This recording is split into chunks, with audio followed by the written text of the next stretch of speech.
Today, we come together to honor the legends we've lost, individuals who have made a significant impact on our entertainment and cultural landscape. From cherished actors to innovative musicians, dancers, and designers, their creative legacies continue to inspire us every day. Our deepest condolences go out to the families and friends of these extraordinary talents. Let's celebrate their enduring influence and contributions. Don't forget to like, comment, and subscribe for more heartfelt tributes. Alec Mills, the accomplished camera operator and cinematographer who worked on several James Bond films, has passed away at the age of 91. Mills, known for his contributions to the iconic film franchise, died on Monday, with the news being confirmed by his son, Simon Mills. He had been living in an assisted care facility in Denham, Buckinghamshire, England. Mills's career in the film industry spanned decades, beginning as a camera operator on 5 James Bond films.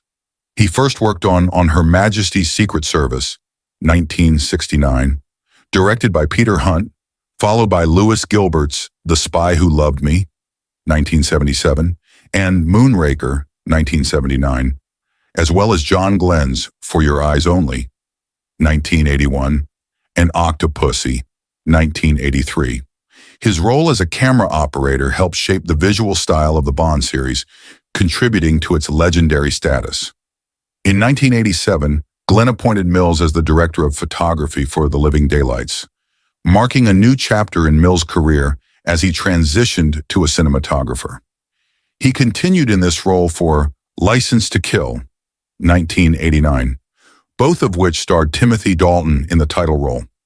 Mills' work on these films solidified his reputation within the industry, showcasing his ability to bring a unique visual style to the screen. Beyond his work on Bond films, Mills's career included a wide range of other notable projects. He served as a camera operator on Chitty Bang Bang, 1969, the 1971 adaptation of The Tragedy of Macbeth by Roman Polanski and Gulliver's Travels, 1973.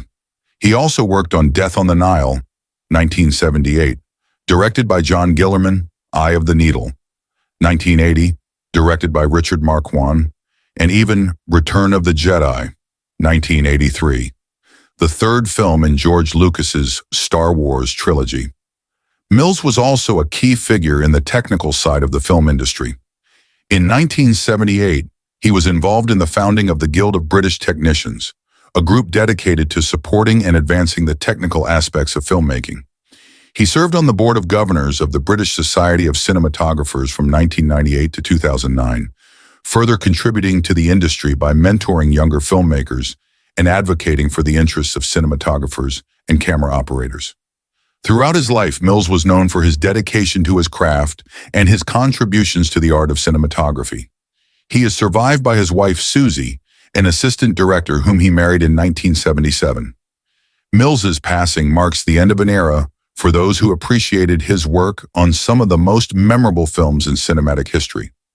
His legacy, particularly in the world of James Bond, will continue to influence generations of filmmakers and moviegoers alike. Sarah Doole dies, acclaimed British exec and former Fremantle global drama head, was 63. Sarah Doole, the highly regarded British television executive whose influential career included overseeing shows like The Young Pope, My Brilliant Friend, and Deutschland 83, has passed away at the age of 63 after a battle with cancer. The news was confirmed by Anton, the London-based producer and financier behind Paddington, where Doole joined last year to lead its TV operations. She had previously served as CEO of It's a Sin producer, Red Production Company, and before that, as director of global drama at Fremantle. Fremantle's group CEO Jennifer Mullen paid tribute to Doole, saying, "Anyone who worked with Sarah will know that she was a true creative force and a driving energy. Her passion was boundless, and she played a pivotal role in laying the foundations for our global drama business. She was an exceptional leader, and our thoughts are with her family and friends during this time of loss." Sangeeta Desai, head of TV at Anton, also shared her condolences. "Since Sarah's passing, tributes have poured in from across the globe. I've been overwhelmed by the number of people who've shared how Sarah supported and uplifted them in their careers. That's exactly who she was, a builder of content, people, and companies. She never sought recognition for her work, always giving her best without asking for anything in return. She was the most incredible colleague and friend, and I will miss her deeply. Sarah Doole was a respected and beloved figure in the British drama industry, known for her expertise, leadership, and warm, collaborative nature. She was admired by colleagues and industry figures alike for her approachability, kindness, and tireless work ethic. Born in the UK, Doole earned a scholarship to Cambridge University before venturing into the world of television. She began her career as a program researcher at Yorkshire Television, where her passion for television and storytelling took root. From there, she built a distinguished career, first at BBC Worldwide, now BBC Studios, where she played a key role in securing high-profile deals with production companies like Seesaw Films, known for projects like The King's Speech and Top of the Lake. In 2013, Doole moved to Fremantle, where she was appointed Creative Director of Global Drama. She quickly rose to prominence in the role and became a driving force behind the company's global success in drama production. Doole's leadership helped shape major European hits like To the Young Pope, My Brilliant Friend, and Deutschland 83, as she gained a reputation for spotting and nurturing new talent. During her time at Fremantle, Doole became known not only for her ability to develop high-quality content, but also for her commitment to supporting emerging talent and fostering creativity within the industry. She was instrumental in building Fremantle's global drama portfolio, helping to position the company as a key player in the international television market. In 2020, Doole took a step back from her role at Fremantle and launched Sow the Seed, a talent incubator focused on nurturing new voices and ideas in television. This venture allowed her to further develop her passion for discovering and supporting creative talent. Shortly after, Doole took on a new challenge as the CEO of Red Production Company, following the departure of founder Nicholas Schindler. Under her leadership, Red continued to thrive, producing standout shows like Netflix's Stay Close, based on Harlan Coben's novel, and the ITV drama No Return. Doole's final career move brought her to Anton, the production and financing company behind Paddington, where she worked closely with Sangeeta Desai to develop a new slate of television projects. Over the past year, Doole's strategic vision and passion for storytelling were instrumental in building a promising TV lineup for the company. Sarah Doole's legacy will live on in the many people she mentored and supported throughout her career. Her colleagues remember her not just for her exceptional professional achievements, but for her genuine kindness, generosity, and ability to bring out the best in others. Desai's tribute captures the essence of Doole's impact. She was a builder of content, of teams, of companies, and she never expected anything in return. That's what made her so special. Doole's work touched the lives of many in the television industry, and her influence on both the content she created and the people she inspired will be remembered for years to come. Robert M. Young dies, groundbreaking independent film director, Camera d'Or and Peabody Award winner, was 99 documentaries, narrative features, and even episodes of Battlestar Galactica, passed away on Tuesday in Los Angeles at the age of 99. His death was confirmed by his son in a Facebook post. Two of Young's films were recently added to the Library of Congress Film Registry. Alambrista, 1977, which tells the story of an undocumented Mexican immigrant and won the prestigious Camera d'Or for Best First Film at the Cannes Film Festival, and The Ballad of Gregorio Cortez, 1982, a historical drama based on a true story about a man fleeing from the law after a deadly encounter with police. The latter film was one of 8 collaborations between Young and actor Edward James Olmos. Both films reflect Young's deep commitment to exploring social issues, a recurring theme throughout his extensive body of work. Former Sundance Film Festival director John Cooper paid tribute to Young, saying, "We lose important people all the time, but then there are those who embody a spirit that is truly original. Bob Young was one of those." Cooper continued, "I fondly remember him as an indie cowboy, a rebel, and a believer in the power of cinema. His love for film was infectious and profound. He was always there to share his knowledge and talent with anyone lucky enough to be in his path. I crossed paths with him many times and always felt privileged to know him. I also felt proud to celebrate him whenever he brought his work to Sundance. I thought he would live forever, but now we must say a fond goodbye. I do so with gratitude for everything he gave to the world.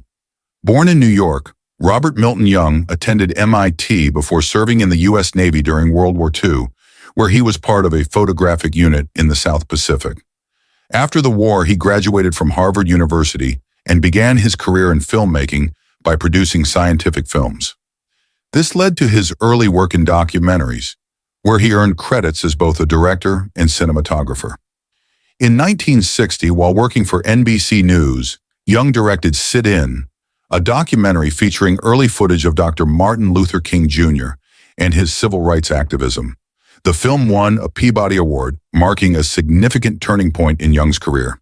This success led to his involvement with Nothing But a Man, 1964, directed by Michael Romer, for which Young was cinematographer, co-writer, and co-producer.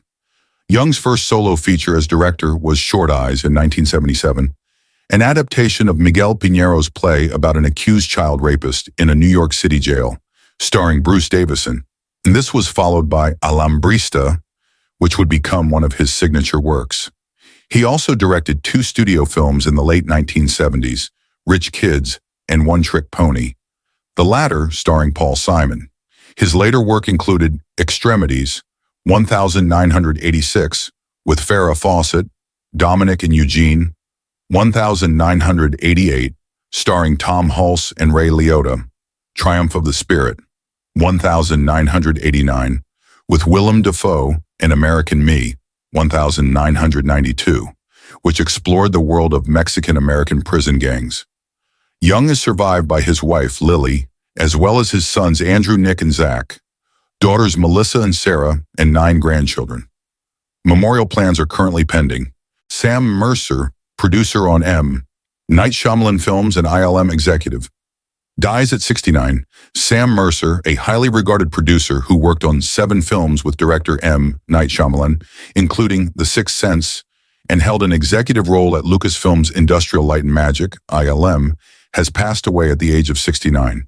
He was also known for his work as a location manager on several beloved 1980s films.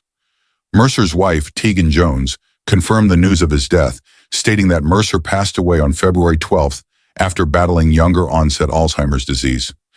M. Night Shyamalan paid tribute to Mercer, calling him the best big brother I could have hoped for. In a statement, the director said, "He made every movie a family, and I've tried to emulate that in every film since."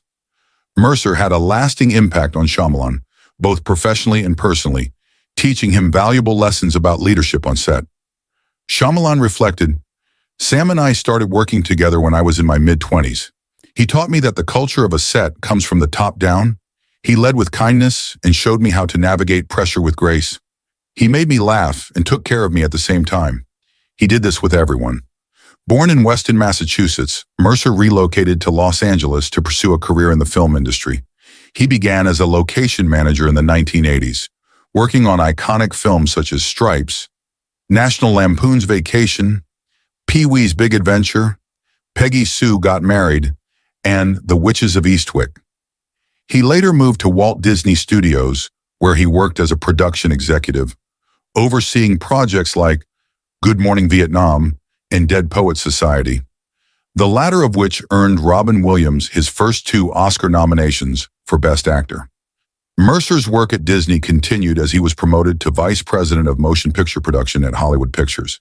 There, he supervised films like Quiz Show, which was nominated for Best Picture, The Joy Luck Club, Born Yesterday, Swing Kids, The Hand That Rocks the Cradle, and Arachnophobia. After leaving Disney, Mercer transitioned into independent producing, working on films such as Congo, 1995, and Relic, 1997.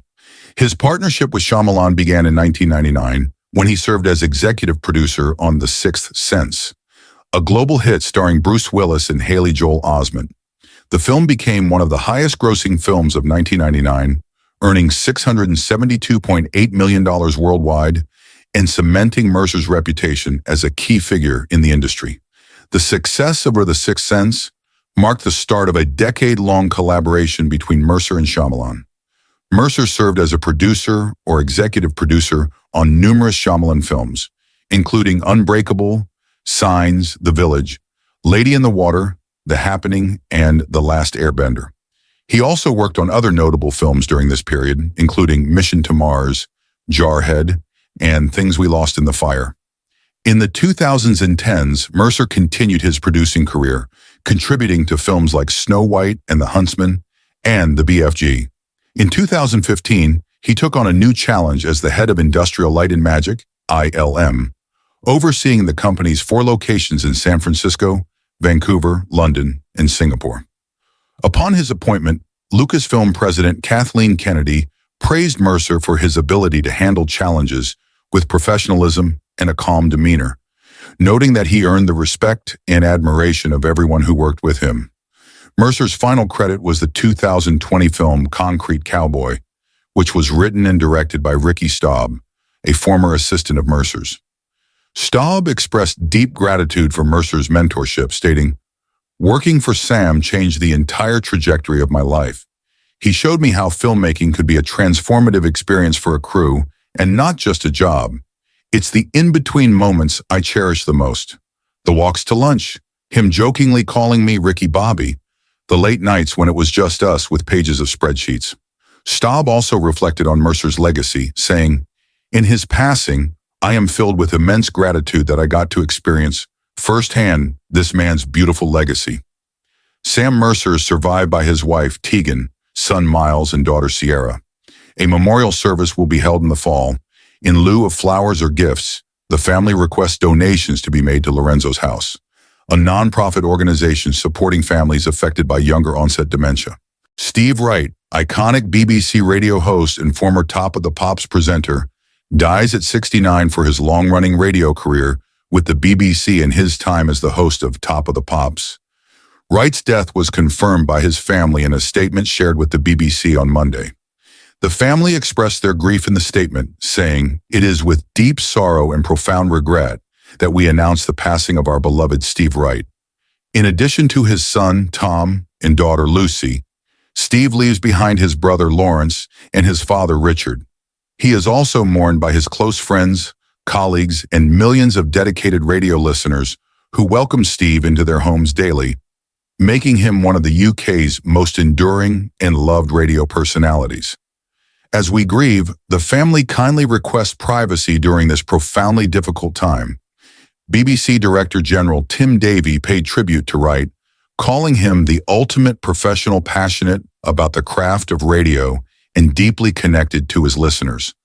Wright, who had been a fixture on both BBC Radio 1 and BBC Radio 2, was particularly known for his iconic Sunday Love Song show on Radio 2, which he most recently hosted for a pre-recorded Valentine's Day special just days before his passing.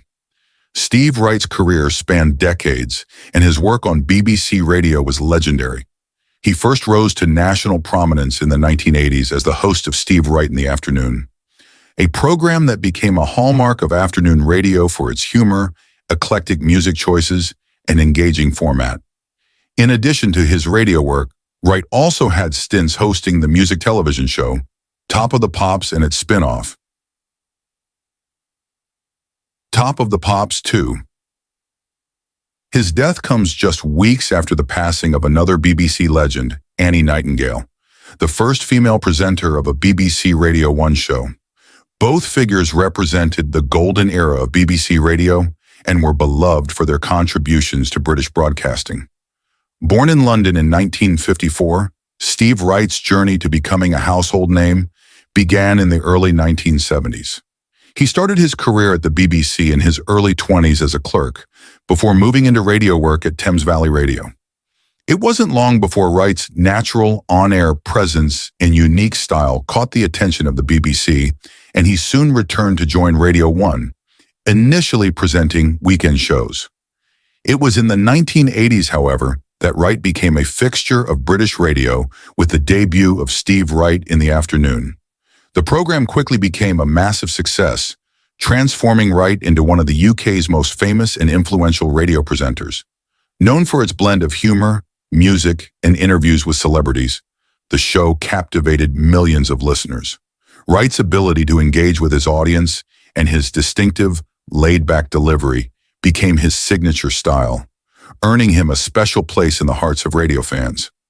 Alongside Steve Wright in the afternoon, he also hosted the highly coveted Radio 1 breakfast show for a period, as well as lending his voice to talk radio, further expanding his influence in British broadcasting. His shows became synonymous with the sound of British radio in the 1980s and 1990s, and Wright's presence was felt far beyond the airwaves. Wright's later years at the BBC saw him shift to Radio 2, where he began presenting Sunday Love Songs in 1996. His connection to Radio 2's audience was as strong as ever, and his Sunday night show became a much-loved institution, drawing in listeners who appreciated his smooth delivery and soothing musical selections. Wright also hosted an afternoon show on Radio 2 from 1999 until 2022, cementing his reputation as one of the station's longest-serving and most beloved presenters. BBC music director Lorna Clark praised Wright's extraordinary contributions to the industry, describing him as someone audiences loved and many of us looked up to. She added, he loved radio, he loved the BBC, but most of all, he loved his audience. From Radio 1 to Radio 2, he was with us for over 4 decades and brought so much joy to our airwaves, whatever he was doing. We were privileged to have him with us for all these years.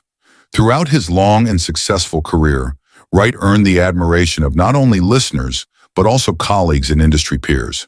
Known for his warmth, professionalism, and genuine love for radio, he was widely regarded as a mentor to younger broadcasters and a guiding figure in the industry. His commitment to quality broadcasting, his innovation, and his ability to connect with audiences were unparalleled.